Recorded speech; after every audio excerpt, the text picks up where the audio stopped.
How you doing, guys? My name's Dana Brown from Master Land Investing University. First of all, I want to welcome you guys to our video. What I want to talk about today is determining the value of a deal.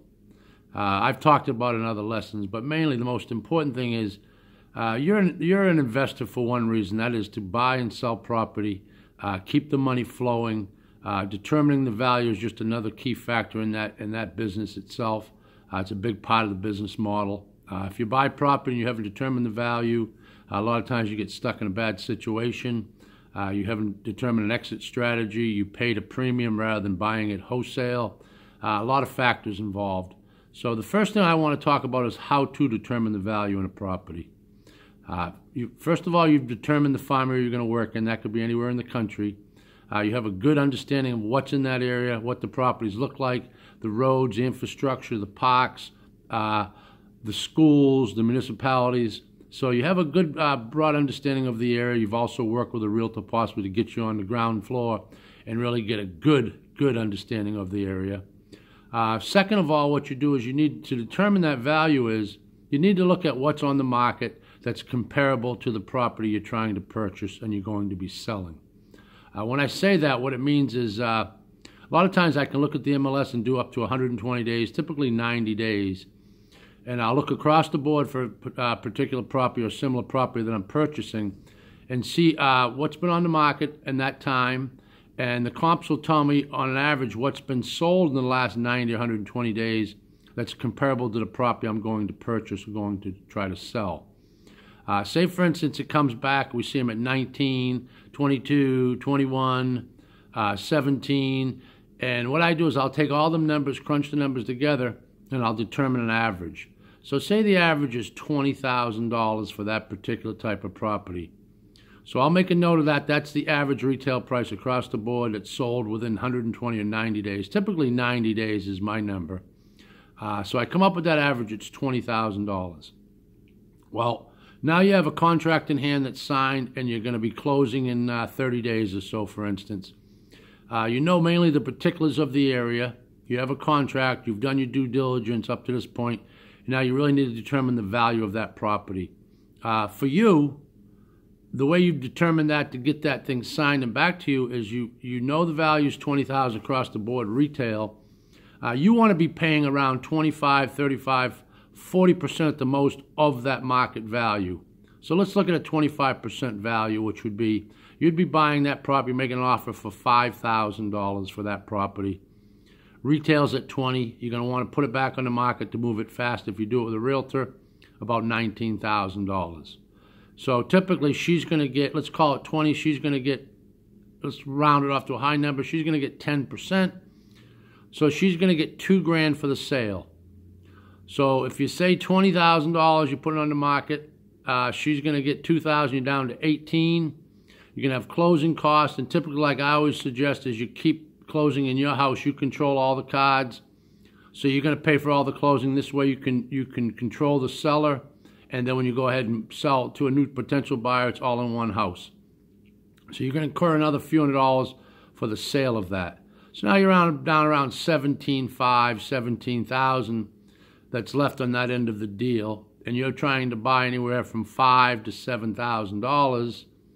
That leaves you quite a bit of change to work with. Now, that's all determined according to how often those properties are moving, at what consistency, how many's on the market, and if your property is as similar as the other properties that are on the market. Obviously, part of that is doing your due diligence. The factors all come in your favor. There's no particulars that are going to hold up the sale. And then you have the option also is to save a little money. You can go ahead and list it yourself. I typically don't, only because I want things moving. I trust the realtors. I build up a good team with the realtors in the area. They understand I'm an investor, so I need to move property. So, you know, one hand washes another. The more you give them business, the more they're going to look out for you. Typically, if they're a good, smart realtor that knows the land business, they're going to go ahead and keep you abreast and keep you informed of anything that's going on around there. Also, they have connections, so if there's deals that come up, they can also help you with your buyers list. They have a good connection with most of the local builders. So, like I said, it works hand in hand. So you've kind of determined the value of the property. If it's retail at 20, you want to buy it between 25 to the high point of 40% of the market value. I base that scenario on 25%, so you'd be offering a $5,000 cash deal. You always want to make sure in your contract you include that it's assignable. Also, like I mentioned in another lesson, you also want to make sure the feasibility period covers the whole length of that contract to closing date. For instance, if it's a 60-day closing date, you want your feasibility to be up to 60 days, pretty much on the same date you're supposed to close. This way it protects you. Also, I've mentioned in other lessons, as far as an exit strategy, you need to have a variety of options as far as to get rid of that property in time to keep your money going. But when you determine the value of a property, the reason we do that and we're such at a low number on the below retail prices, because a lot of things can happen. If you didn't time the market right and things slow down, at least you have plenty of wiggle room to discount the price, possibly turn around and call some people on your buy list, contact some builders, give them first come, first serve scenario, so you get some action that way and move it quick. I prefer to use realtors most of the time because they understand my game. They get it out there.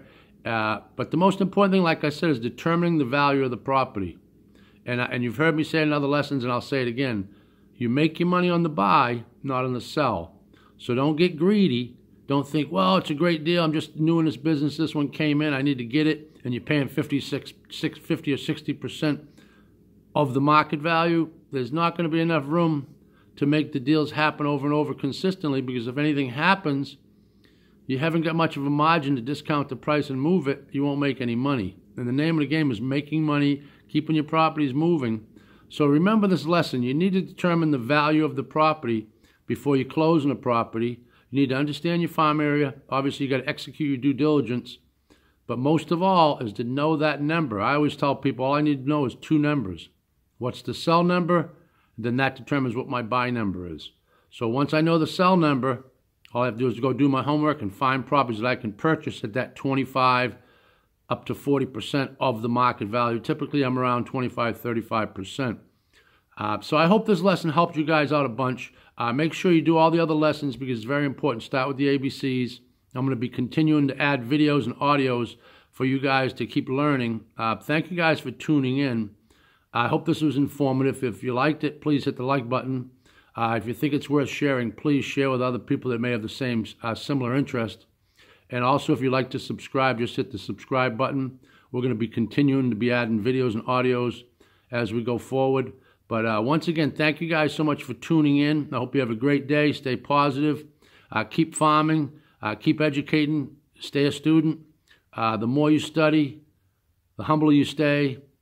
The less greedy you are, the more patient you are, the better you will be a master land investor. So once again, thank you so much. Have a great day. Go inspire somebody. I'm out. Bye-bye.